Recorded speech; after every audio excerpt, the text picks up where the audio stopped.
시청자 여러분 안녕하세요. 방현석이 만난 승부사들 진행을 맡은 소설 범도희 작가 방현석입니다. 올해는 광복 80주년이 되는 해입니다. 시청자 여러분들께서도 반민특위라는 이름은 많이 들어보았을 겁니다. 그러나 정작 반민특위에서 누가 어떤 일을 했는지 아는 사람들은 드뭅니다.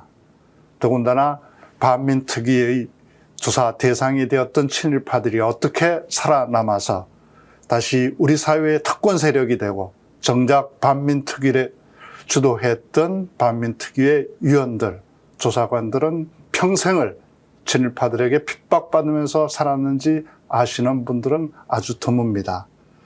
반민특위를 이끌었던 사람들은 어떤 사람들이었을까요?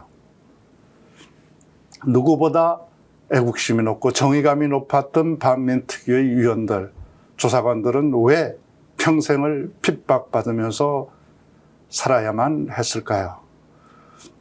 오늘 방현석이 만난 승부사들에는 우리가 지금까지 알지 못했던 반민특위의 생생한 내막을 누구보다 잘 아는 두 분을 모셨습니다.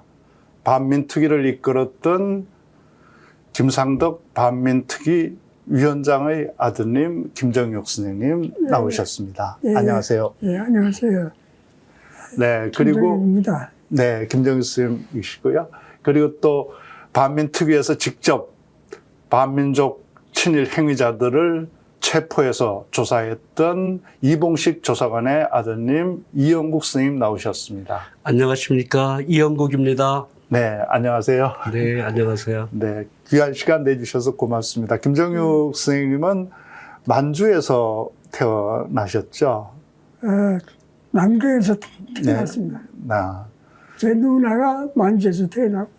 누나는 만주에서. 네네. 그러니까 김상덕 선생님이 만주에서 네. 항일 무장 투쟁하실 때 네, 이제 그때, 예. 태어났고, 예. 김상덕 선생님은 아드님이신 이제 예. 하나뿐인 아드님이시죠. 김정육 선생님은 이제 남경에 예. 이렇게 임시정부가 있을 때 네네. 남경에 와서 예. 1941년에 태어나셨군요. 35년에. 35년에. 네네. 1935. 남교에서 태어났습니다. 네. 네. 그 아버님은 어떤 분이었는지, 반민특위를 이끌었던 반민족 행위 특별조사위원회를 총지휘했던 김상덕 선생님은 이런 분이었다고 몇 마디로 요약하면 어떤 분이었을까요? 제 아버지니까, 네. 직접 보고 느낀 얘기를 하면 편향적인 얘기가 되니까, 다른 분들이 평가한 걸 네. 제가 인용을 하겠습니다. 네. 아버지를 성격이 너그럽고 네. 후덕하다는 얘기가 대부분이 그렇게 말씀하십니다. 김상덕 선생님은 일찍이 일본에 유학해서 3.1운동에 앞서 있었던 네네. 28 독립선언을 주도했던 분이시기도 했죠. 예.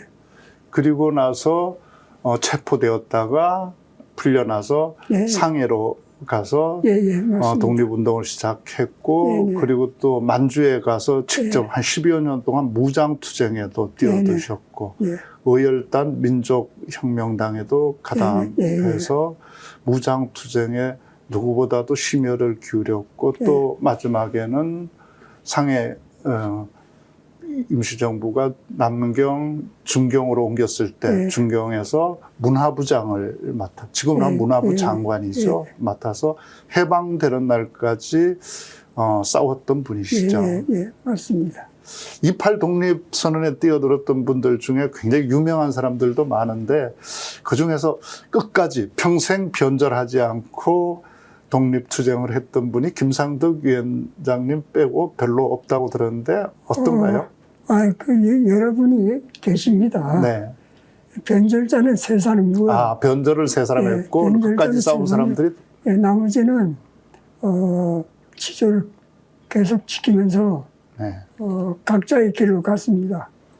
네. 현기 마치고 네. 추록되자 다 각자의 길로 가고요. 네. 아버지는 독립운동 길로 계속 끝까지 갔습니다.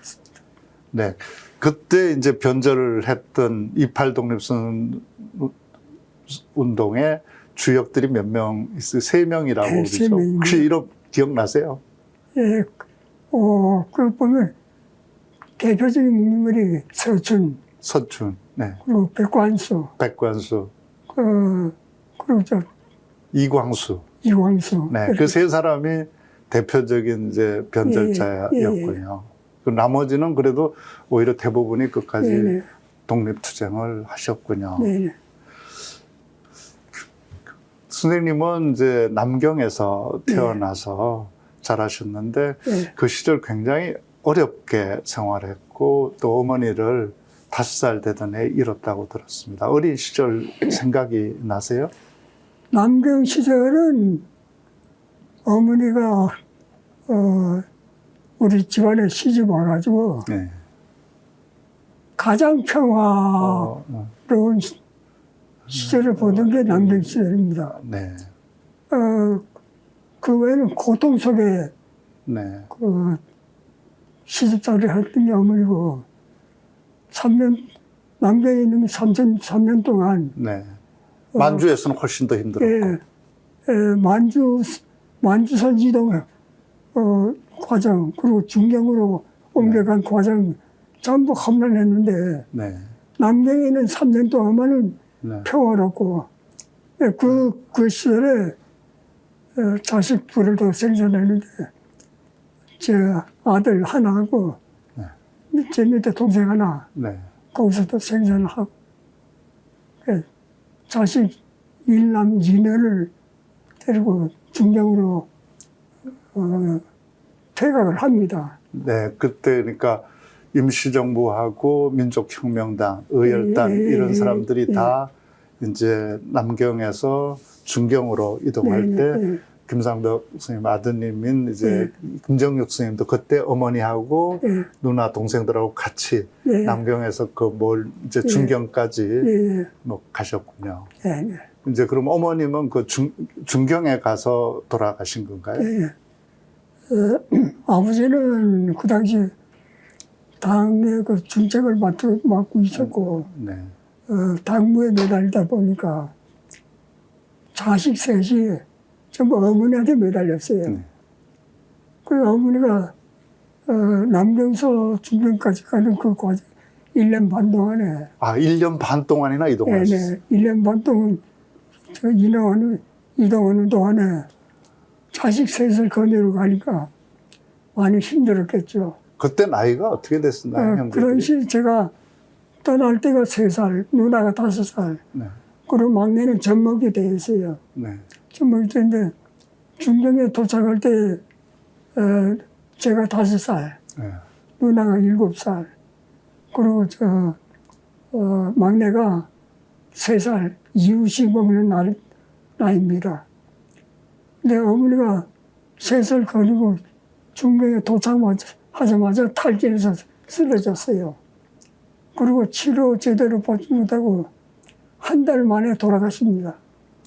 아버님이 이제 임시정부 일해야 되니까 자식들을 못 챙기니까 어머니 혼자서 그 먼 남경에서 중경까지 걸어서 뭐 배 타고 이렇게 세 아이를 데리고 1년 반을 그렇게 이동을 해서 중경에 도착했는데 이미 그때는 너무 탈진해서 돌아가셨네요. 근데 만약에 그때 어머님이 그 세 분을 자식들을 중경으로 데리고 가지 않았으면 남경에 20만 명 학살당할 때 아마 같이 학살당하셨을 것 같아요. 근데 그 당시 남경은 인구가 60만입니다. 네.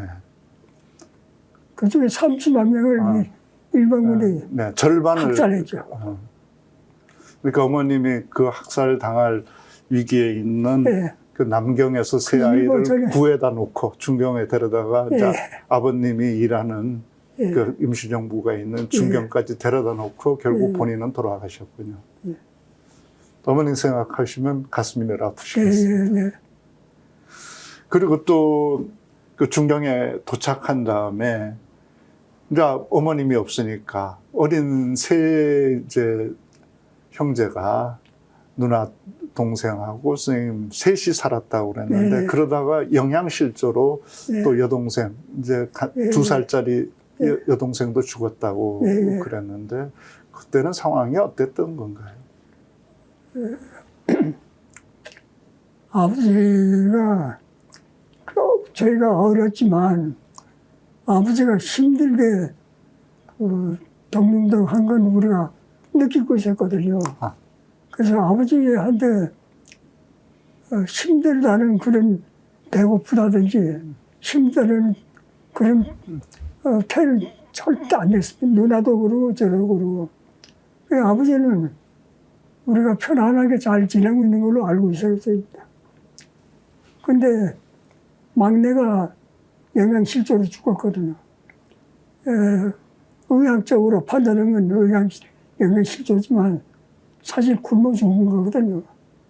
그때 충격을 받고 고아원으로 우리를 보냅니다. 아버님이 네네. 직접 남은 그러니까 2살짜리 여동생이 굶어 죽고 나니까 어쩔 수 없이 이제 그 김정육 선생님 그때 김정육 선생님 몇 살이었나요? 고아원에 갈 때가? 고아원에 갈 때는 그때 몇 살 됐었나요? 고아원에 갈 때가 제가 5살이에요. 아, 누나가 5살. 7살 때예요. 누나 7살. 예. 두 사람을 고아원에 갖다 맡기고 또 계속 그 김 위원장님은 이제 임시정부에서 일을 하시고 그때 고아원에서 생활을 하려면 뭐 아버님이 보고 싶고 그러지 않으셨어요? 많이 그리웠죠. 그리고 우리가 정착해 있던 송강원 친구들 네. 많이 그리워하고요. 네. 처음에는 고아원 생활이 좋았어요. 네. 우선 삼시세끼 밥이 해결됐으니까 배불러서 좋았고, 근데 생활하다 보니까 고아원이 굉장히 기운이 심했어요. 아. 관물을 제대로 챙겨서 관물하면 다듬어야 되고, 중견 거기는 모기장 없으면 못 잡니다. 모기장이 굵은 줄로 내려와가지고 묶어서 이렇게 침대를 덮어씌우는 모기장이거든요. 근데 이게 아침에 일어나면 그 말아서 올라가야 되는데 그게 일체감을 갖기 위해서 똑같은 높이로 일을 해야 되는데 그 당시 제가 어리기 때문에 5살, 그 높이가 6살이었으니까. 닿지가 않는 거예요. 그러니까 그 당시 우리 사감이 여자분이었는데 좀 도와주면 좋겠는데 안 도와줘요. 결국 이게 모기장 때문에 아침밥은 이제 굶게 됩니다. 아, 그걸 높이에 맞춰서 정확하게 못 그걸 못하니까. 그럼 밥을 안 줘요? 예. 그 뒤부터는 늘 한쪽 구석에 주저앉아서 먼 산을 쳐다보면서 아버지를 그리워하고 송가화원 시절이 그립고 그랬죠. 그러니까 송가화원이라는 게 지금 우리로 치면 큰 농장인 거죠. 네네. 네. 거기서 이제 같이 살다가 이제 그러니까 막내가 굶어 죽고 나니까 네네. 나머지 형제도 죽을까봐 네네. 아버님이 그냥 고아원에 네네. 맡겨. 예. 정말 우리 독립운동하는 분들이 이렇게 살았습니다.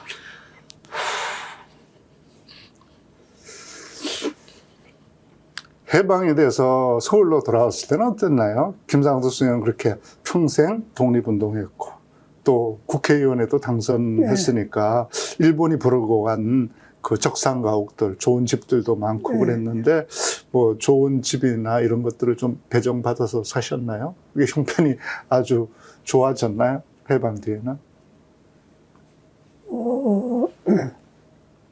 해방에서 돌아올 때 서울에 시골 출신이기 때문에 네. 서울에 연고도 없고 집도 없고 네. 독립운동가들은 전부 가난했으니까 네.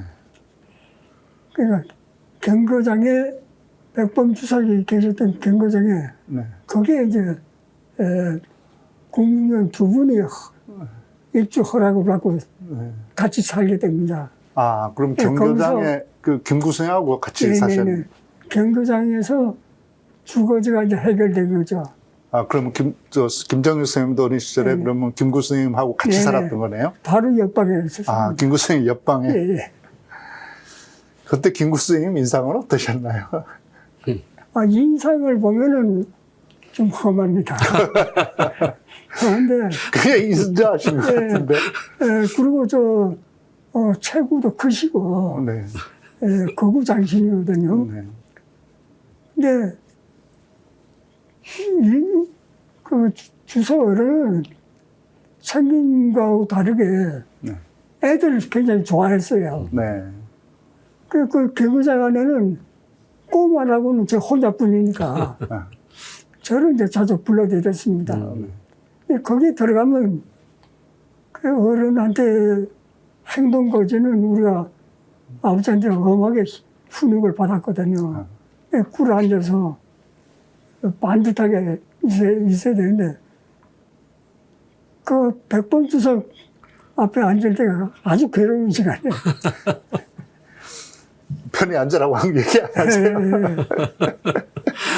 그 뒤에는 그러면 그 경교당 나오셨을 거잖아요. 경교당에 좀 살다가 네. 김구 주석하고 같이 살다가 이제 나왔을 텐데 나온 다음에는 되게 좋은 네. 집을 장만했나요? 그 뒤에 적산관리청에서 네네. 소격동에 있는 집을 하나 우리한테 빌려줬습니다. 네. 거기 소격동에 어떤 이사가서 살았죠. 집은 볼품도 없고 어두침침하고 김구 주석이랑 같이 사시고 근데- 또 그 장관인데 네. 그러면 큰 집, 좋은 집 받을 수 있을 것 같은데 왜 좋은 그런 집은 좋은 집 하려면 쩐이 해결해 주는데 네. 아버지가 가난했으니까 그거는 엄두도 못 내고 적산관리청에서 편히 봐주는 집이 조그만 집. 예. 그것만으로도 이제 고마웠죠. 네. 그리고 반민특위 위원장 되면서 필동으로 네. 필동 관사로 들어가는데 그 집이 굉장히 규모가 컸습니다. 아마 일제시대 일본 조선 총독부 그 고위층 관리가 살았던 집 같습니다. 그 집으로 이승만 대통령이 찾아왔었다고. 예, 바로 그러는데, 거기를 찾아왔습니다. 네. 또 왜 찾아왔었고 또 와서 어떤 말씀을 하셨나요? 이승만 대통령이 친일파를 등용을 했거든요. 등용할 정도가 아니고 고위직에 전부 다 네. 경찰, 군, 고위직에 전부 다 깔아놨습니다. 근데 그분들이 악질 친일 경찰, 친일 군인들이 근데 이 사람들을 이제 체포하려고 그러니까 반민특위에서. 나라에서 필요한 인재니까 잡지 마라. 아버지를 이제 한테 부탁을 합니다. 경무대로 불러 초치해가지고 아버지가 거절하니까 집을 찾아왔어요. 아버지 회의하는데 아무리 해도 안 되니까 집을 찾아옵니다. 밤에. 네. 집에 경무대에서 전화가 왔는데 아버지 대통령이 밤에 갈 테니까 그렇게 알고 집에서 기다려 달라. 그리고 오기 전에 경무대 경호팀이요. 우리 집에 들어다 집에서 팍 들어차버려요. 근데 대통령 경호를 맡는 거니까 당연히 해야 되겠죠. 안팎으로. 근데 엄청난 규모예요. 그 아버지는 우리한테 그 전화 받고 각자 볼일 보고 집에 자기 방에 들어서 나오지 마라. 부를 때까지. 그리고 또 겁도 났고 경찰이 확 쏴버리니까 겁주는 거예요. 그리고 응접실에서 아버지하고 거기서 대화가 오갔는데 회의회도 안 되니까 그 선물 보따리를 하나 들고 왔어요. 대통령이. 이거 하는 척하고 슬슬 끌다가 저기 활동 기간 끝나면은 장관자리 하나 줄게. 하는 척만 좀 해다오. 아버지가 그 임창부 문화부장이었으니까 문화부장이 우리나라 중에 교육부 장관이거든요. 아, 교육부 장관 할래. 그러니까 마음에 안 들면 다른 거라도 좋다. 장관 감투를 좀 이제 흥정을 해온 겁니다. 그 아버지가 굉장히 불쾌했죠. 이 친일파 청산하는데 장관 감투 가지고 흥정을 해 들어오니까 독립운동가들한테는 굉장히 모욕이죠. 이런 게 거절하니까. 대통령이 그때 반민특위 강제 해체를 결심을 하고 떠납니다. 아, 그러니까 아버님을 직접 이제 경무대로 불러서 회유했는데도 말을 예, 듣지 않으니까 직접 밤에 이제 예, 집을 완전히 포위시키고 예, 그러니까 위협적인 분위기 속에서 예, 찾아오셔가지고 밤중에 이제 아버님한테 반민특위위원장이죠. 예. 김상덕 스님한테 장관 자리를 예, 줄 테니까 예. 대충 하는 신용만 하다가 기간, 그 반민특위 활동 기간이 끝나면 장관으로 들어와라. 예. 이제 그런데 거기 아버님이 응하지 않으셨군요. 돌아가신 다음에 아버님이 뭐라고 그러던가요? 뭐 그- 아버지는 틀림없이 보복이 들어오는 걸 직감했어요. 네, 그래서 우리한테도 행동 조심하라고 그러고 네, 그런데 테러리스트를 친일파들이 경찰들이 암살 대상에 넣으니까 네, 아버지는 피신을 하고 네, 그리고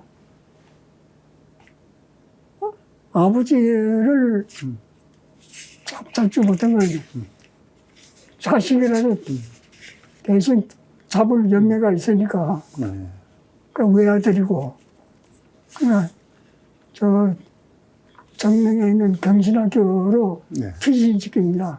네, 그 당시 경신학교는 정릉은 이제 경기도였어요. 서울이 아니고. 아, 청릉이 경기도. 예.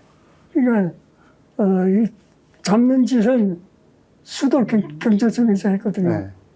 그러니까 이건 경기도 쪽으로 아, 이제 관할이 서울 달라지니까. 관할이 아닌 대로 예, 예. 피신을 예, 그쪽으로 시켰군요. 피신지. 그만큼 아버님은 이미 그때 이제 그 회유에 응하지 않으면 이제 보복이 들어올 걸 충분히 그 직감하고 계셨던 거군요. 예.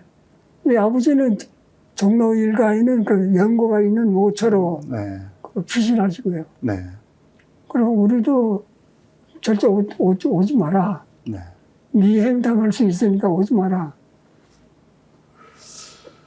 그게 아마 이제 이승만 대통령이 직접 찾아가기까지 했던 건 특히 이제 친일 경찰들, 거두들을 체포했기 때문에 그랬던 것 같아요. 예. 그때 이제 노독술이라고 하는 예, 그 노독술, 악명 높은 예. 친일 고문 경찰을 반민특위에서 체포해서 예. 그 연행 조사를 하고 있었죠. 예. 그러니까 그 노독술을 풀어달라고 이승만 대통령이 계속 압박을 했는데도 예, 그렇죠. 이제 위원장님, 부위원장 또 반민특위에서 그런 척도 하지를 않으니까 이제 예. 집까지 찾아왔다가 예. 그 다음에 이제 보복에 나서게 예. 됐군요. 이승만 대통령도 명색이 독립운동을 했고, 나라의 대통령인데, 일본 대통령이 아니고 대한민국 대통령인데 왜 그렇게까지 친일파를 감쌌을까요? 더군다나 그런 악질적인, 독립투사들을 그렇게 많이 고문하고 죽였던 노독술 같은 사람들을 감쌌을까요? 제 생각에는 두 가지 요인이 있다고 봅니다. 당시에 그 한반도로 둘러싼 국제 정세를 보면 2차 대전 후에 소련이 급부상했지 않습니까? 미국에서는 패권을 유지하기 위해서는 소련이 태평양으로 진출하는 걸 막아야 됐고, 길목이 되는 한반도가 너무 중요한 지역이었죠. 그런데 한반도를 완전히 장악하기는 힘들어도 한반도를 분단시켜서 남한만이라도 대소 전쟁 기지를 삼아야 됐는데, 그 김구 선생님과 임시정부라든지 당시 국내 여운형 선생님과 권준이라든지 이런 쪽에서는 그 미국 입장에서 정말 달갑지 않았겠죠. 그래서 미국 입장에서는 이승만밖에 사이비 독립운동가 그리고 철저한 숙미주의자 이승만밖에는 미국의 대안이 없었을 테고요. 그런 이승만에게는 또 국내 기반이 없었지 않습니까?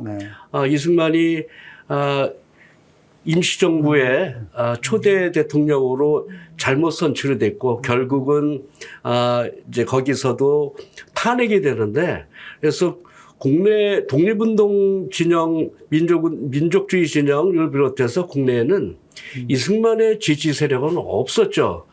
그러니까 그런 이승만에게는 미국과 이해관계가 맞아떨어질 뿐만 아니라 당시에 친일파들도 해방되고 나서 다 죽은 목숨이라고 생각했는데 국내 정세 돌아가는 거 보니까 미국과 이승만만이 자기의 구세주라고 생각했을 테고요.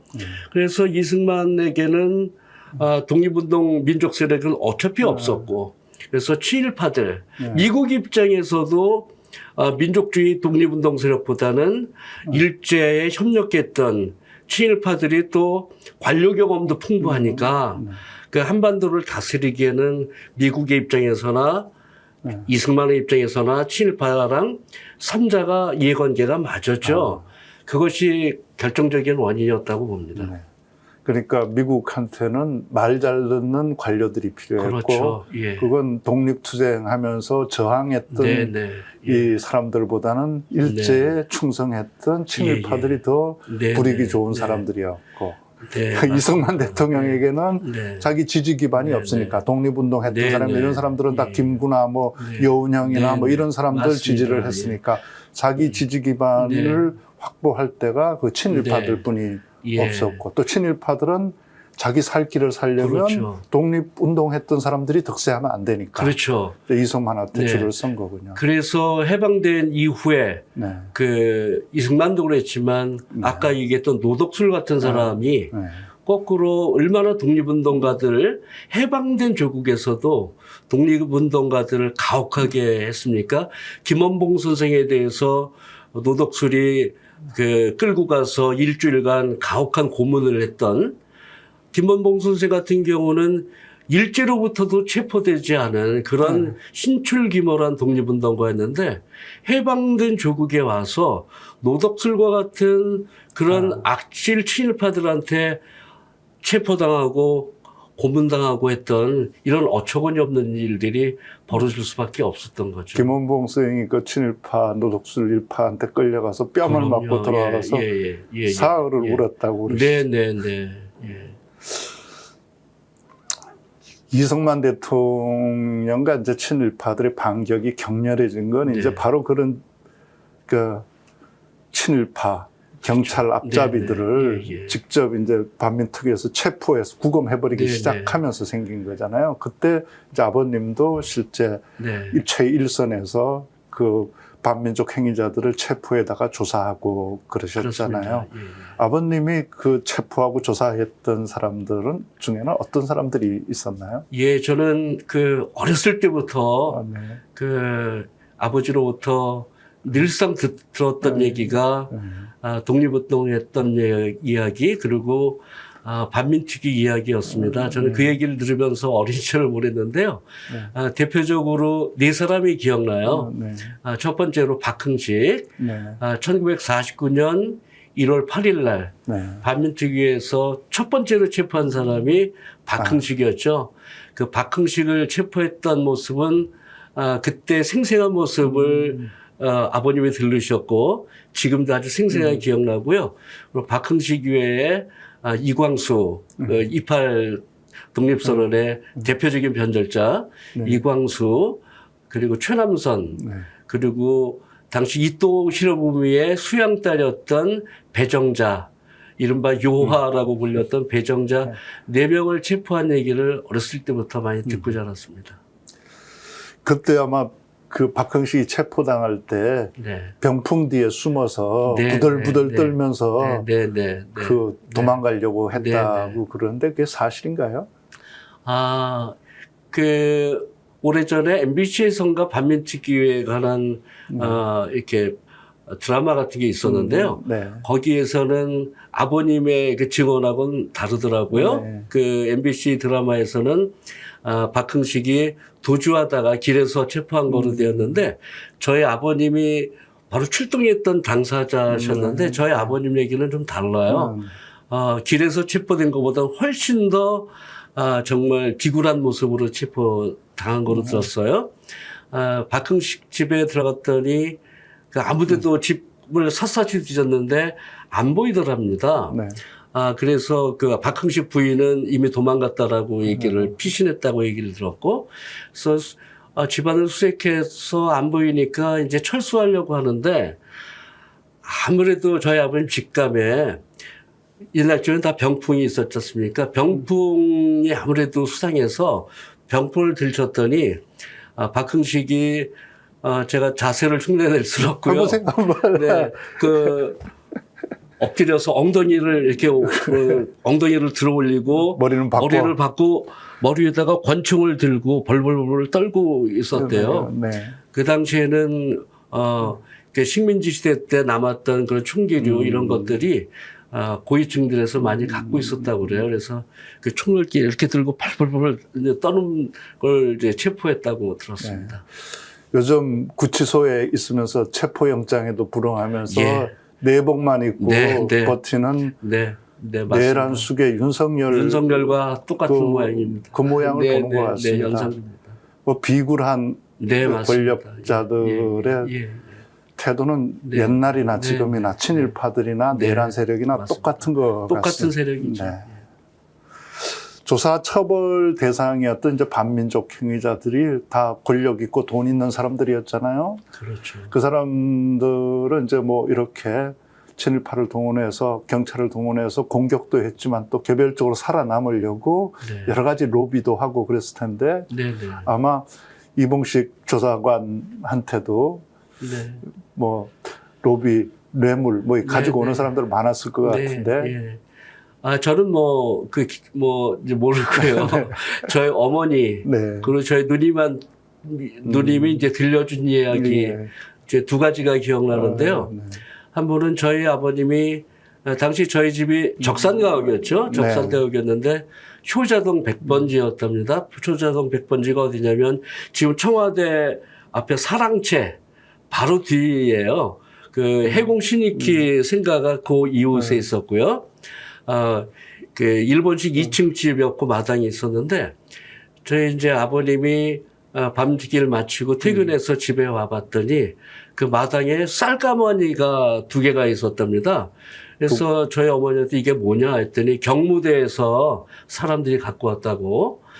그래서 그 가마니를 봤더니 뭐 당시에는 은행 계좌로 뭐 돈을 넣을 수도 없고 현금이 그 돈이 이제 쌀가마니 2개 있었답니다. 그래서 저희 아버님이 애꿎은 저희 어머니한테 버럭 소리 지르면서 이거 받으면 어떡하냐고.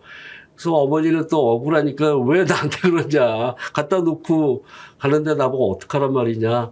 그래서 그 저희 집에 이제 보승경이라고 들었는데 보승경이란 말을 어렸을 때 들었어요. 아마 특경대원 중에 두 분이 이제 우리 집에 거주를 했었다고 해요. 그래서 특경대원 2명한테 경무대로 얼른 갖다 놓으라고 했던 기억이 나고요. 한 가지만 더 말씀드릴까요? 네, 말씀하세요. 하나는 그 저희 누님한테 들은 이야기인데요. 다 커서 들었던 얘기인데 저희 누님이 이제 미국에 거주하고 계신데, 반민특위 관련 다큐멘터리 여파라는 제목의 다큐멘터리 촬영을 하기 위해서 뭐 좀 구체적인 자료도 더 필요했고 또 증언도 듣고 싶고 해서 미국에 있는 누님한테 전화를 했더니 저희 누님은 우리 아버지에 대한 애증에서 애보다 증이 훨씬 커요. 네. 그 아버님 때문에 어머니와 자식들이 너무나 이제 고생을 많이 했으니까 그 증이 큰데 그 큰누님이 전화하면서 반민특위에 끊이지 말라고 아버지에게 끊이지도 말라고 그 아버지가 얼마나 고지식한 사람이냐면 너 아버지가 고지식하지 않았으면 너 호텔 이름은 그대로 말씀드리긴 곤란하고 서울시에 있는 모 호텔에 너 회장 됐어. 그게 무슨 말이야? 무슨 말이냐고 했더니 어느 날 그 동아일보 당시에 나절로란 분이 이제 그분은 독립운동도 하셨던 분인데요. 그 나절로라는 당시 논설위원이었는지 기자였던지. 저기 글도 쓰고 그 고정 꼭지대 네. 그분하고 가끔 이제 친분이 있어서 자주 배웠었는데 나절로 선생이 아버지랑 같이 식사를 하자라고 해서 나갔더니 이제 남모를 사람이 있었고요. 그래서 그 남모를 사람이 이제 대표적인 친일파였어요. 민모 씨라고만 말씀드릴게요. 정확한 이름이 기억이 안 나고요. 그분이 이제 자기를 친일파 명단에서 빼주면 자기가 소유하고 있는 그 호텔, 서울시내에 있는 지금도 유명한 호텔, 당시는 이름이 달랐지만 호텔을 주겠다. 그러니까 친일파 명단에서 빼달라라는 얘기를 하더래요. 그래서 저희 아버님이 벌떡 일어나서 그 사람보다도 나절론 선생한테 호통을 치면서 나 선생하고도 앞으로는 볼 일 없을 거다. 그 자리를 박차고 나왔다는 그런 이야기를 들었습니다. 몇 가지 더 있지만 두 가지만 하겠습니다. 아이고 지금 좀 서울시내 호텔 회장님이 되실 뻔한 분하고 그렇게 앉아 있습니다. 그 쌀가마니에 현금을 2개나 넣어서 보내고 호텔을 주겠다고 그래도 눈도 깜짝하지 않은 그 반민특위의 조사관들의 기계가 참 대단했습니다. 그러니까 이건 뭐 회유로는 도저히 되지 않으니까 이제 결국 반민특위를 직접 친일파 경찰들을 시켜서 습격하게 한 거군요. 그게 아마 1949년 6월 6일이죠. 반민특위 명동에 있었던 그 사무실을 습격한 게 그 습격한 날 상황에 대해서 우리 이영국 선생님께 좀 한번 정리를 우리 시청자들에게 해줄 수 있을까요?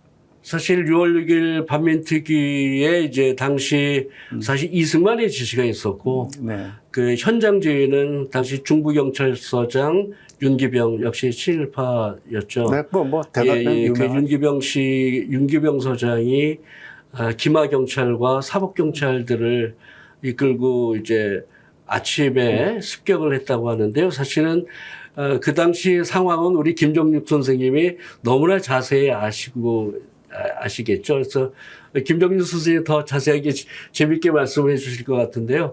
하여튼 아침에 아까 말씀하셨지만 그 바로 며칠 전에 이승만이 이제 반민특위 위원장님 김상덕 위원장님의 댁에 밤에 와서 회의도 하고 안 되니까 뭐 협박 비슷하게 갔다고 했지 않습니까? 그러고 나서 바로 며칠 뒤에 협박이 현실화된 거죠. 그래서 자세한 얘기를 김정일 선생님이 해주시면 더 재미있게 들을 수 있을 것 같습니다. 그때 반민특위 사무실 습격했을 때 그때 이제 아버님이 그 상황을 굉장히 잘 아셨을 텐데 어떤 이야기를 하셨나요? 아침 출근 시간에 맞춰가지고 습격을 했습니다. 급습을 했는데 그게 이승만 대통령이 우리 집에 찾아와가지고 그 응접실에서 이제 반민특위에 대해서 확명한 그게 5월 말이었거든요. 그 돌아갈 때 아버지가 이미 예상을 했어요. 뭔가 들어올 거다. 근데 들어가자마자 바로 행동으로 들어갔어요. 바로 지시가 떨어진 거죠. 그래서 이분들이 습격에 들어오면서 제일 먼저 한 게 서류부터 먼저 탈출합니다. 서류.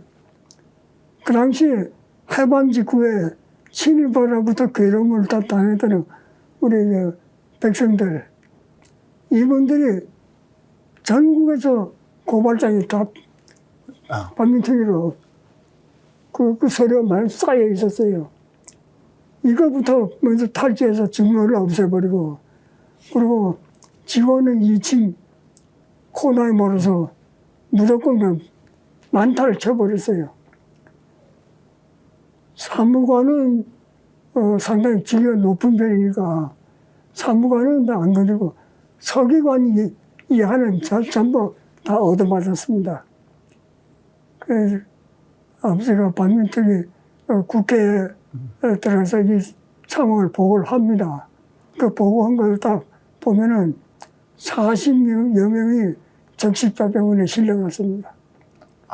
그러니까 네. 그날 1949년 6월 6일 날 친일파 경찰, 그러니까 네. 중부경찰서장 이 인솔하는 경찰들이 반민특위 합법적인 네. 국가기관인 반민특위를 습격해서 거기 요원들을 폭행하고 강제로 끌고 가고 그 중에 이제 40명을 얻어맞고 다쳐서 병원에 실려갈 정도의 이제 난동을 부리면서 제일 먼저 했던 건 그동안 이제 전국에서 들어왔던 이제 투서, 그러니까 반민특위에 제보된 이제 친일파 명단 그 자료들을 몽땅 빼앗아서 갔군요. 불사를 부리고. 그걸 가져와서 다 태워버려. 참. 그리고 국회에서 보고하면서 사퇴를 합니다. 네. 반민특위 집행위원 10명이 다. 그러니까 여기에 대해서 이제 반민특위 습격, 여기에 항의해서 이제. 당하자. 사표 내는데, 집행위원, 사표 다 수리하고, 특위위원장은 다시, 아버지를 다시 선출해가지고, 특위위원장 자리인데, 아버지가 고사하거든요. 그 고사하는 이유가, 더 이상 반민특위 수행을 할 수 없는 기능이 완전히 부서졌으니까 더 할 수 없기 때문에 이 직을 내가 맡을 수 없습니다 하고 제자 사표를 내면서 물러납니다. 네, 그러니까 이제 뭐 아주 체계적으로 진행된 거군요. 그러니까 국회 내에서 반민특위를 뒷받침했던 소장파, 애국적인 국회의원들은 불악치, 간첩으로 몰아서 잡아놓고, 그리고 남아있던 사무실에 습격해서 조사관, 그 위원들을 폭행하고 자료는 다 빼앗아서 멸실시키고, 그러니까 증거를 다 인멸해버리는, 이제 친일파 자료들을 다 인멸시켜버리는 그런 짓을 했죠. 그리고 또 하나 우리가 모르고 있는 게 있는데, 백민태라고 하는 유명한 암살 전문가죠. 그 백민태를 시켜서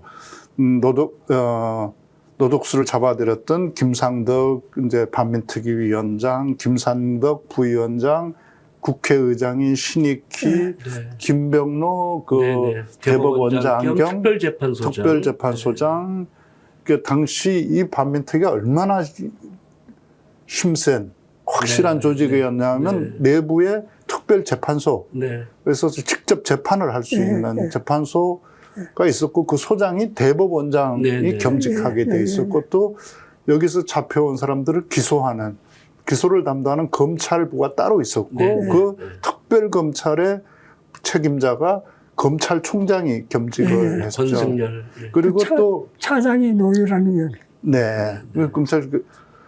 그리고 이제 직접 이제 체포에 응하지 않으면 소환에 응하지 않으면 직접 가서 잡아올 수 있는 특별 경찰까지 가지고 있는 완벽한 조직이었죠. 근데 이걸 깨부시기 위해서 이제 이 지금 얘기했던 사람들을 다 한꺼번에 암살을 하려고 하는 계획을 수립했죠. 이번에 뭐 우리 노상원이라는 자가 맞습니다. 수립한 그 수거 수거 계획하고 계획. 뭐 거의 뭐 똑같은. 거의 똑같습니다. 네, 그러니까 이게 역사란 게 이렇게 되풀이 예, 된다. 예. 그 이제 이승만 대통령 치하에 있었던 그 수거 계획, 암살 계획이 지금 우리가 1925년에 네. 또 보고 있는 네, 것 네. 같습니다. 그 암살 계획에 대해서 좀 설명을 네, 해주시겠습니까? 바로 그래서 반민특위가 오늘날 이 시점에 다시 네. 필요한 것이기도 한데요. 1948년 10월 달이었어요. 네. 그러니까 지금 윤석열에게는 김 누구죠? 국방부 장관 현재 국방부 장관 이름 갑자기 김용현. 예, 김용현이 있고 네. 노상원이 있었지 않습니까? 당시 이승만에게는 수도청, 지금 말로 하면 서울경찰청이겠죠. 거기에 최난수, 네, 그리고 노덕술 같은 인간이 있었고, 그리고 노상원에 해당되는 테러리스트 백민태, 네. 중국에서 마적을 했던 사람인데요. 그 백민태는 여운형 선생 집에 폭탄을 추적하게 됐던 테러리스트입니다. 네. 그 48년 10월에 바로 최난수와 노덕술이 모여서 지금식으로 이제 수거 계획을 합니다. 네. 그래서 아까 말씀하셨듯이 반민특위의 앞장서였던 김상덕 반민특위 위원장님, 네. 반민특위 부위원장이었던 김상도 의원, 네. 그래서 신익희 당시 국회의장, 이번에도 국회의장도 수고 네, 대상이었죠. 맞습니다. 예.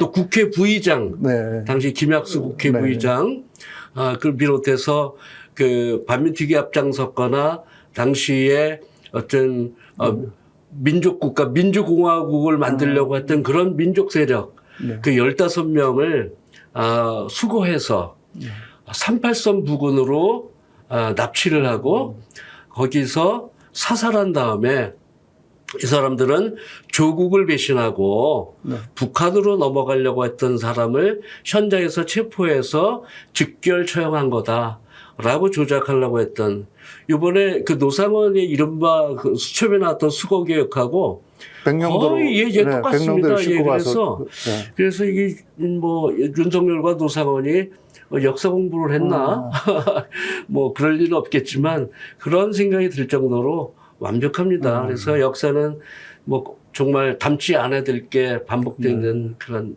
면도 있습니다. 조금 더 제가 부연해서 설명하면은 네. 백민태는 네. 그 독립군 시절에 중국에 있었어요. 네. 아나키스트인데 네. 독립운동가들이 돈가스 저것을 하면서 고생하는 걸 눈으로 직접 본 사람이에요. 네. 이분이 그 친 노덕술 거기 살생부 명단 건너받은 거 보니까 최난수 이자들이 네. 그 공모해가지고 살생부 명단 그 명단을 받고 그리고 현금 네. 그 권총 네. 수류탄까지 포격, 예. 네. 받고 나옵니다. 그 나오는데 경찰청에서 다 받은 거죠. 예, 네. 그 받아 나오는데 그리고 이제 수표 고입에 수표 때문에 이 수표가 박흥식에 발행한 그렇죠. 겁니다. 가서 나와서 이 살생부를 보니까 도저히 이 처결할 수 없는 분이, 존경하는 분이 두 분이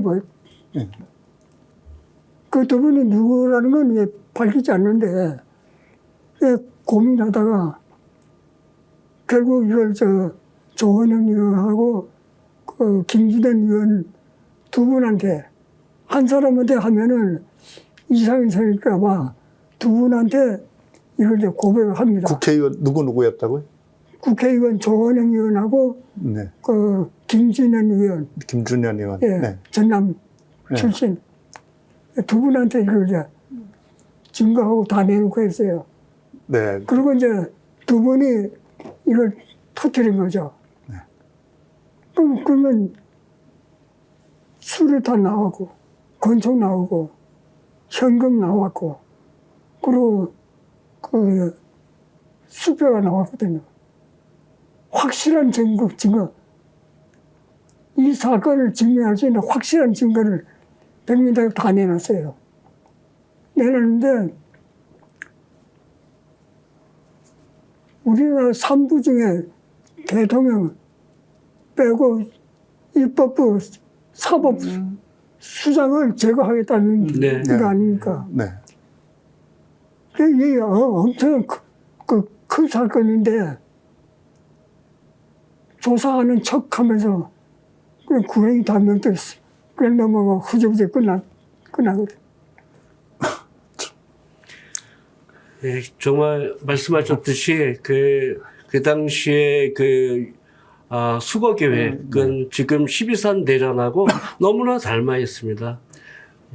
네, 그 백민태라고 하는 이제 암살 청부업자는 이제 아나키스트 출신의 이제 암살업자였는데 중국에서도 그런 활동을 했던 사람인데 이제 해방된 다음에 이제 이 친일파 최난수, 그 노독술 이 앞잡이들이 이제 경찰청 뒤에 권력들을 엎고 또 이제 박흥식 네. 1호 체포조직이 박흥식이 자금책이었습니다. 그러니까 박흥식이 돈을 대고 네. 친일파들이 뒤에서 조종하고 최난수하고 노독술이 이제 행동책이 네. 돼서 그 실행자로 백민태를 고용했는데 이제 백민태가 그래서 총과 수류탄 그리고 백지수표까지 현금까지. 백지수표 현금까지 다 건네받고 나서 이걸 시행하려고 보니까 받은 명단이 너무나 어마어마하고 더군다나 자기가 너무 존경하는 두 사람이 있어서 이 사람까지 자기는 죽일 수가 없다. 그래서 고민하다가 이걸 싹 들고 그대로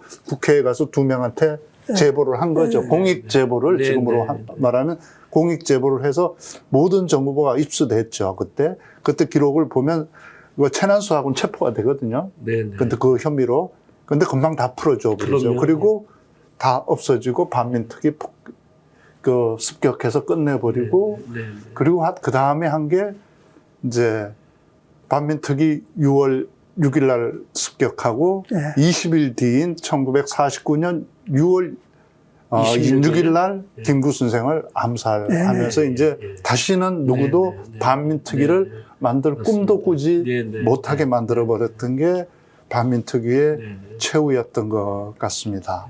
그리고 나서 우리나라에서는 지금까지 단 한 명의 친일파도 제대로 청산하지 못하는 이런 비극적인 역사가 시작되었던 겁니다. 그러면서 또 개인적으로는 또 김상덕 반민특위를 이끌었던 위원장님께서는 6.25가 터지면서 북으로 납북되셨죠. 그 다음에 가족들의 갓난 신고는 뭐 이루 말할 수 없었다고 들었습니다. 반민특위가 파괴되고 또 김상덕 위원장이 납북된 다음에 가족들은 어떻게 살아남았나요? 그 당시 납북당한 거는 가장 큰 원인이 허위 방송을 내보낸 거예요. 대통령. 네. 그리고 헌병사령관, 그 경찰청장이 그 성명서, 엉터리 성명서 발표할 때 거기에 그 시민들이 그거 믿고 서울에 있다가 한강다리 그 폭파시키는 바람에 그 남쪽으로 그 피난 갈 기회를 놓친 거거든요. 네. 수복되고 난 다음에 서울에 갇혀 있는 사람은 그 빨갱이로 봅니다. 네. 서울에 있었다는 이유만. 예. 그 남쪽으로 피난 간 사람들은 그 도강파. 이 사람들이 이제 애국자고, 3개월 동안에 그 서울에 갇혀있는 그 시민들, 그 공포는 이름 말할 수가 없어요. 먹을 거 없었고. 그리고 시민재판 걸어가지고 수틀린 건 전부 그냥 직결 처분해버렸거든요. 많은 사람들이 그때 비명에 갔거든요. 빨갱이로 먹는 거예요. 아버지가 납북되자 그 가족한테 연좌제를 심은 거예요. 연좌제. 그 연좌제는 처벌행위 아니라 가계형 처벌이거든요. 취직이 안 되고 취직을 할 수 없어요. 여행이 안 되고 그 취직하려고 그러면은 기피업종밖에 없어요. 그 할 수 없이 그 건설회사 일용직 노무자로 들어가가지고 생계를 가까스로 이어나갔죠. 그럼 김정혁 선생님도 이제 건설 현장의 공사장의 막노동꾼으로 예. 그 언제부터 어떻게 일했었나요? 피난 거 다 수복되고 네. 서울 올라온 뒤부터 그 길로 갔으니까 그때가 24살 때부터 살 길이 없으니까 그 길밖에 없었어요. 평생을 그렇게 예. 막노동으로 살아내셨군요. 일용직 노무자 들어가면 일당이 1670원이에요. 1670원인데 1670원 곱하기 30일 하면은 살만합니다. 근데 비가 와서 쉬고 자재가 떨어져서 쉬고 이런저런 이유로 쉬다 보니까 한 달에 받는 그 일용 수당이 반의 반도 안 돼. 한바집에 그 험한 밥 먹으면서 견뎌 나갔거든요. 야, 이게 우리 광복 80주년을 맞이하는 대한민국의 독립투사들의 후손들의 삶이었습니다. 그런 어려움이 조사관들이라고 해서 다르지 않았을 것 같습니다. 이봉식 조사관의 아드님인데 가족들은 또 어떻게 그 후에 반민특위 해산을 살아오셨나요? 예, 그 당시 조사관이 15분이 있었습니다. 근데 저희 집에만 또 저희 아버님에게만 해당되는 건 아니겠죠. 근데 저희 아버님 같은 경우에도 저희 할아버지는 이제 파주 독립운동 대표 중에 한 분이셨고요. 그래서 저희 할아버지가 감옥에 3.1운동 때문에 감옥 갔다 오시고 하면서 집안은 이제 기울어지기 시작했으니까 아버님도 뭐 가난한 집의 아들이었죠. 그렇지만 이제 역시 일본에서 이제 유학을 하시고 오셨는데 그리고 이제 독립운동을 하셨고 아버지도 원래부터 가난했어요. 근데 아버지에게는 사실 반민특위 조사관 시절이 그 짧은 시기가 그나마 안정적인 봉급을 받아서 생활할 수 있는 시기였는데 반민특위가 이제 파괴되고 나선 이제 다시 이제 빈털터리로 돌아갔고 그래도 공부를 하셨기 때문에 몇 군데 이제 일을 얻으셨던 것 같아요. 그 중에 하나는 언론사에도 들어가셨었고, 그리고 또 학교에도, 제가 듣기에는 중앙대학교를 기억나는데요. 거기에 원래는 철학을 공부하셨지만, 당시 중앙대학교에서 동양사를 강의하셨다고 들었어요. 그러나 언론사도 그렇고, 대학이면 대학, 어디든지 간에 금세 이제 쫓겨날 수밖에 없었고, 그래서 아버지도 당시로선 드문 그래도 공부한 사람인데 어디서든지 간에 일자리를 얻을 수가 없었습니다. 그래서 이제 저희 어머니가 평생을 고생하셨어요.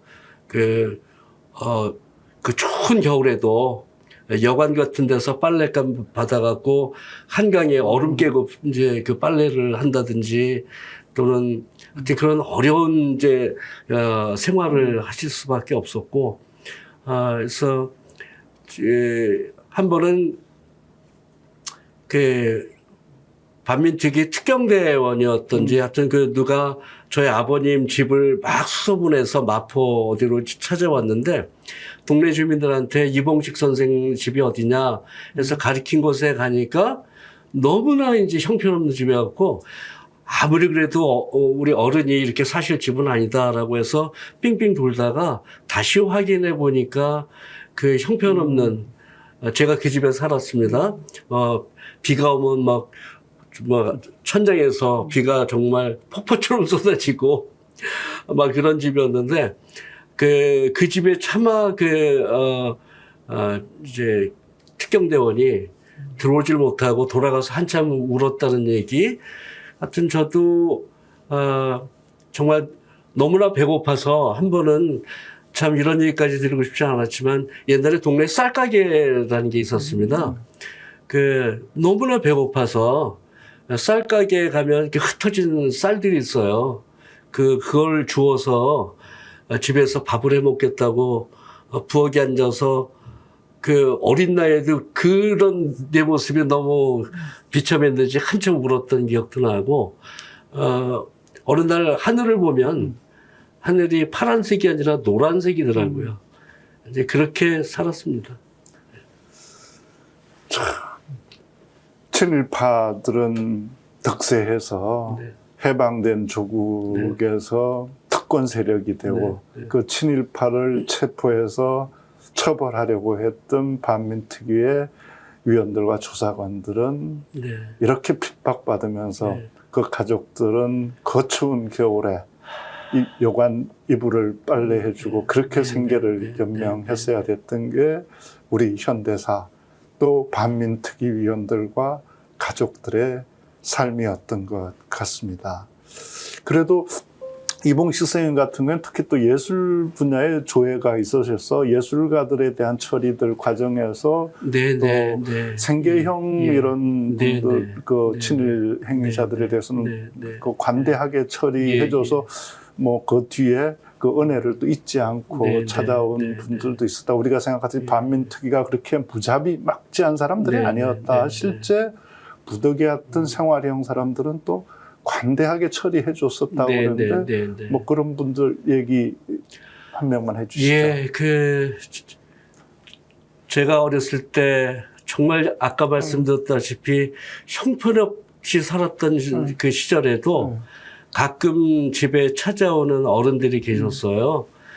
그 중에 기억나는 분이 몇 분 계신데, 동양화가로, 동양화 4대가로 유명한, 그분이, 이제, 그분, 갑자기 잊어버렸습니다. 예, 4대가 중에 한 분이 저희 집에 가끔 찾아오셨어요. 그래서, 다 쓸어가지는 집이지만 문 밖에서 벽파 있나?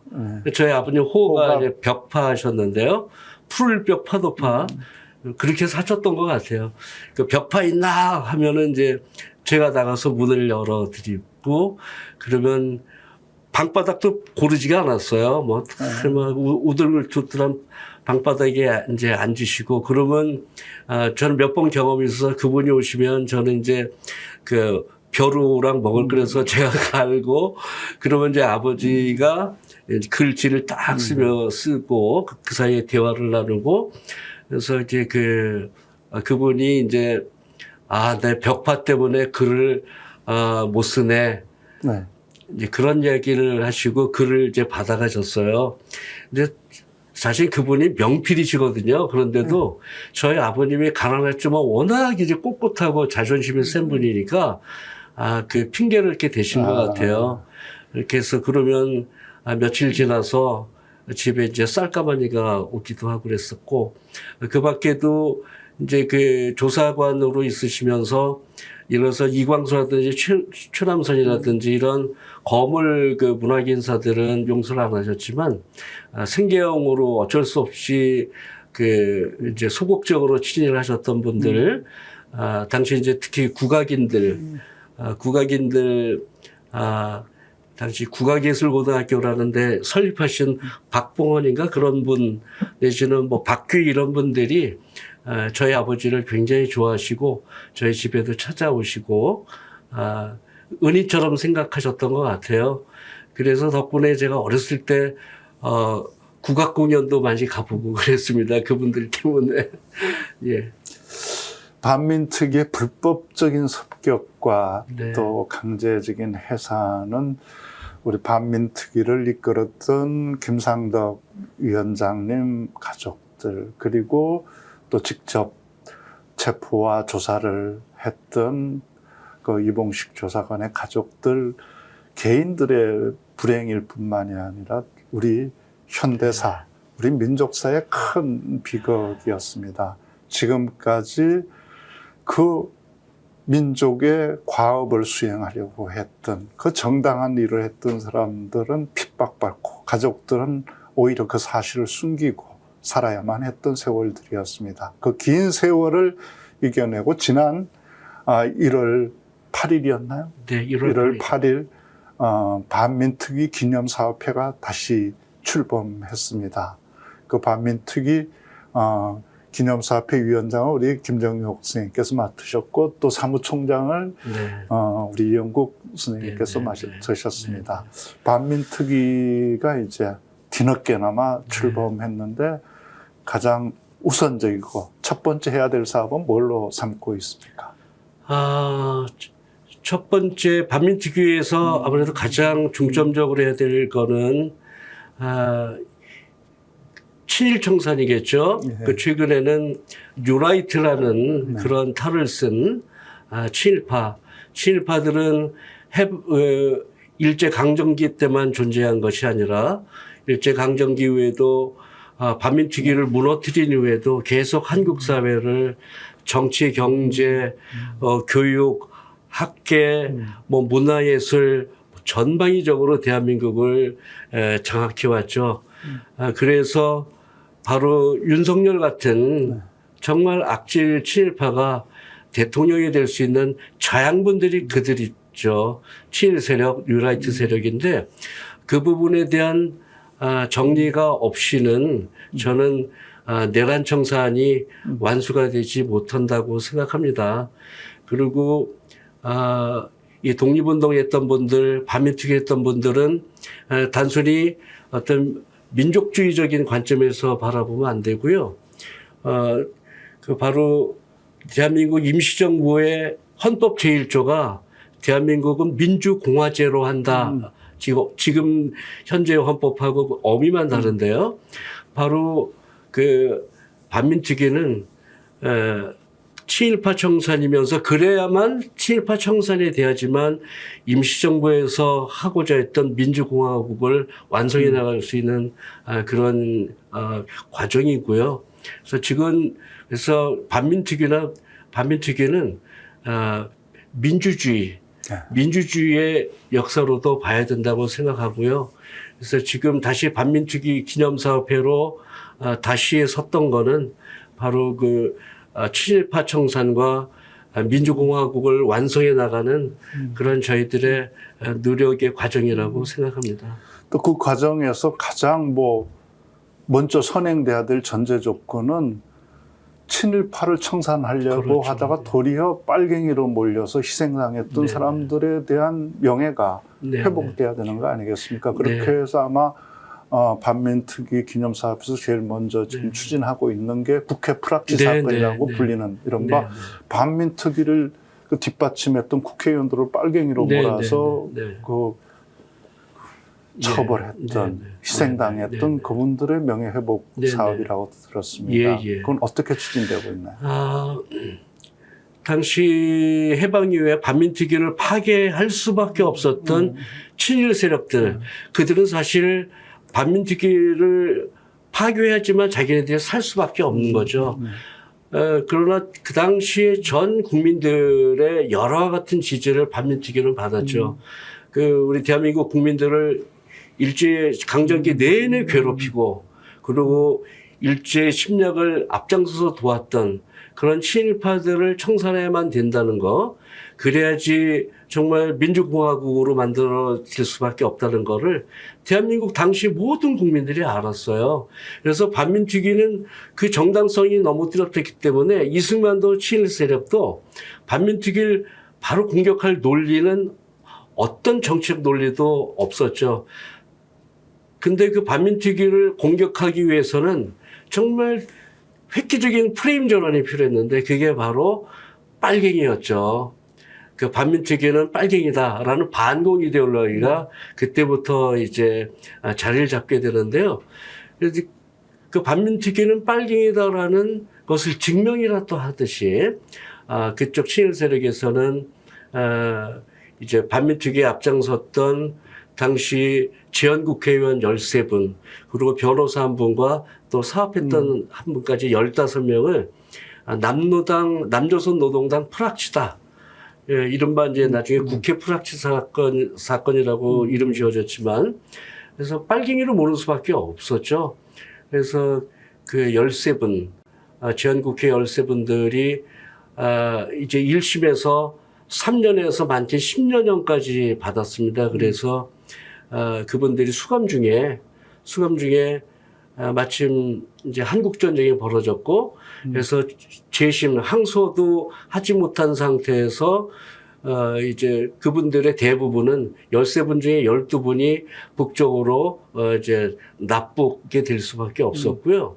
그래서 사건은 이제 공소기각으로 결정 났는데, 근데 기적적으로 올해 4월 15일 날 진화위에서 국회 프락치 사건을 네네 고문과 거짓 자백에 의한 조작된 국가 폭력이다. 그래서 국가에서는 여기 사과를 하고 대보상 등의 적절한 조치를 취해야 된다라는 진화의 결정이 4월 15일 날 이루어졌습니다. 그래서 지금 7월 8일 날 그 13분 중에서 다 지금 소식을 알 수가 없고요. 그분들은 아직도 트라우마 속에 살기 때문에 나서지를 못해요. 현재 반민특위기념사업회에 관계하시는 5분만이 이제 7월 8일 날 이제 재심 소송을 위한 이제 계약을 맺었어요.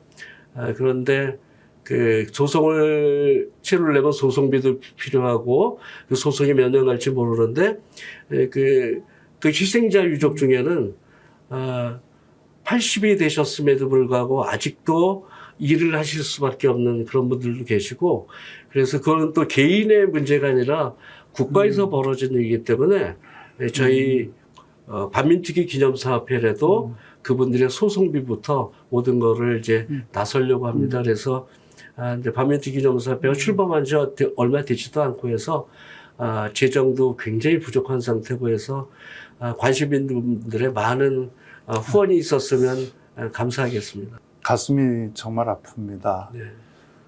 반민족 행위자들을 처벌하려고 했던 반민특위를 지지하고 뒷받침해줬다는 이유로 빨갱이로 몰려서 징역을 살다가 또 북으로 납북되고, 그 가족들은 지금까지도 죄인처럼 숨어서 살고 나서지도 못하는, 그래서 이제서야 재심을 신청해야 하는데 80 넘은 이제 나이가 돼서 인형에 눈을 붙이면서 생계를 유지하고 있는 그분들이 무슨 돈으로 재심을 신청하겠습니까?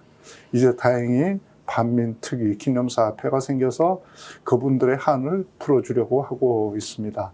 이 방송을 듣고 계신 우리 시청자분들께서도 계좌번호 보시고 우리 반민특위 기념사업회가 하는 첫 번째 사업이 성공적으로 완수될 수 있도록 후원해 주시면 고맙겠습니다.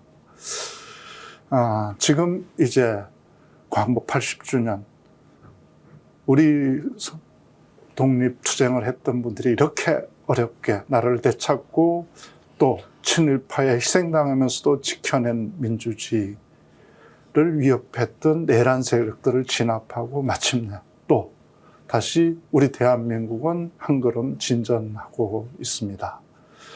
다시 시작하는 우리 대한민국, 진짜 대한민국을 바라보면서 반민특위에서 활약했던 조사관들, 또 반민특위 위원들, 그중에서도 반민특위를 책임지고 이끌었던 김상덕 위원장님께서 살아계셨다면 지금 우리 국민들에게 무슨 말을 하고 싶어 했을지요. 우리 김정육 선생님께서 아버님이 살아계셨으면 아마 지금 우리 국민들에게 이런 말을 했을 것 같다는 인사로 마무리해 주시면 좋겠습니다. 제가 아침마다 아버지하고 어머니 그 집사람 영정을 걸은 방이 있습니다. 아침마다 가면 인사를 올립니다. 그리고 반민특위에 관한 문제가 나올 때마다 아버지한테 말씀을 드리고 있는데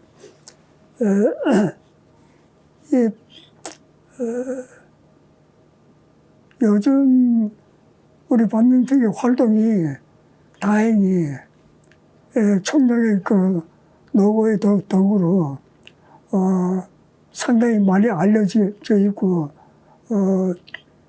활동 전망도 밝다고 지금 보고 있습니다. 자, 아버지한테 그런 말씀을 드렸는데 사실 이 반민특위가 일반적으로 친일파를 처단하는 헌법기관으로 알고 있거든요. 그게 잘못된 인식이라고 봅니다. 반민특위는 친일 정산을 목적으로 하지 않았고 처벌법에 보면 관용적인 처벌법입니다. 면장도 처벌 대상에 제어시켰거든요. 그래서 우리 반민특위 기념사업회가 앞으로 운영해 나가는데 거기에 초점을 맞추고 반민특위는 그 친일 정산을 통해서 구중물을 걸러내고 맑은 물을 만들자는 여과 장치였거든요. 반민특위가. 그 정신을 이어서 구중물을 걸러내는 역할을 하는데 우리의 의식을 거기에 초점 맞추려고 합니다. 예를 들어서 아까 총장도 얘기했지만 뉴라이트 이런 개통사는데 그런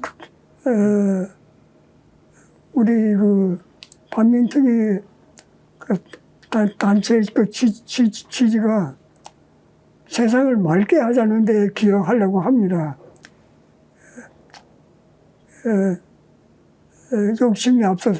욕심이 앞선 것보다 아직 받쳐주는 힘이 모자르니까 많은 회원이 들어와서 이 힘을 좀 받쳐줬으면 좋겠다는 게 우리 지금 희망사항입니다. 네.